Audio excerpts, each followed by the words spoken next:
Sir, कोई ये सोचता हो कि मोटिवेशन का कोई इंजेक्शन मिलता है और वो इंजेक्शन हम लगवा दें तो फिर मोटिवेशन का एश्योरेंस मिल जाता है। किसी को लगता है कि ये फॉर्मूला मिल जाए तो फिर मोटिवेशन की कभी समस्या नहीं रहेगी। तो मैं समझता हूं कि ये बहुत बड़ी गलती होगी। लेकिन पहले तो खुद को आप ऑब्जर्व कीजिए कि आप वो कौन सी बातें होती हैं जिससे पूरी तरह डीमोटिवेटेड हो जाते हैं। आपको पता चलेगा। आप दिन भर देखेंगे, सप्ताह भर देखेंगे, महीने भर देखेंगे तो आप पकड़ पाएंगे कहाँ जब ऐसा होता है तो मुझे लगता है वो मैं कुछ नहीं कर सकता, ये मेरे लिए कठिन है।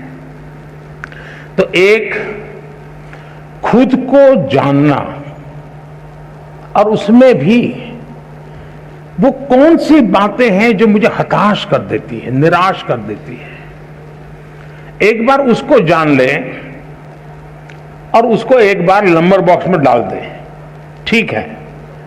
फिर आप कोशिश कीजिए कि वो कौन सी चीजें हैं जो सहज रूप से आपको मोटिवेट करती हैं।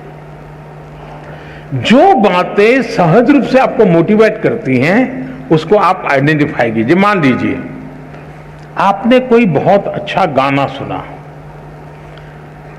सिर्फ उसका संगीत नहीं, उसके शब्दों में कुछ चीजें ऐसी है कि आपको लगता है हाँ यार, सोचने का तरीका ये भी हो सकता है। तो आपने देखा होगा कि आप अचानक नए सिरे से सोचना शुरू कर देते हैं। किसी ने आपको बताया था? नहीं बताया था, लेकिन आपने खुद को तैयार किया था कि वो कौन सी चीजें हैं जो मुझे मोटिवेट करते, आपने पकड़ लिया तो आपको मन करेगा हाँ ये मेरे लिए बहुत काम की चीज है। इसलिए मैं चाहूंगा कि आप स्वयं के विषय में जरूर एनालिसिस करते रहिए। उसमें किसी और की मदद के चक्कर में मत पड़िए। बार बार किसी को ये जाके मत कहो यार मेरा मूड नहीं है, मुझे मजा नहीं आता है। फिर आपके अंदर एक ऐसी वीकनेस पैदा होगी कि हर बार आप सिंपैथी चाहेंगे। फिर आपका मन करेगा मम्मी मेरे पास बैठे हैं, जरा मुझे पुचकारे पुलकारे, समय में जरा उत्साहित करे, मेरा लालन पालन करे। तो एक वीकनेस धीरे धीरे डेवलप हो जाएगी। कुछ पल तो अच्छे चले जाएंगे। और इसलिए कभी भी उन चीजों के विषय में सिंपैथी गेन करने के लिए उपयोग मत कीजिए, कभी मत कीजिए।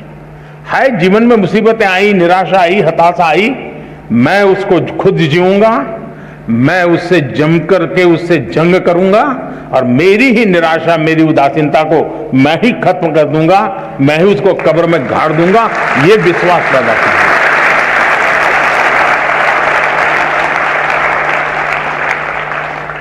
दूसरा है, हम किन चीजों को ऑब्जर्व करते हैं। कभी कभी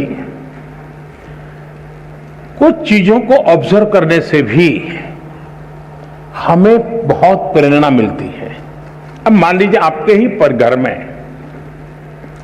एक 3 साल का बच्चा है, 2 साल का बच्चा है, उसको कुछ लेना है लेकिन उसके लिए बड़ा मुश्किल है।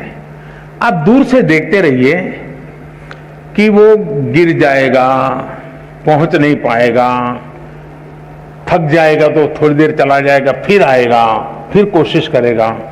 मतलब आपको वो सिखा रहा है कि ठीक है मेरे लिए मुश्किल है लेकिन मैं अपनी कोशिश नहीं छोड़ूंगा। ये मोटिवेशन क्या किसी स्कूल में किसी ने पढ़ाया था क्या? उस 2 साल के बच्चे को कोई प्राइम मिनिस्टर गया था कहने के लिए क्या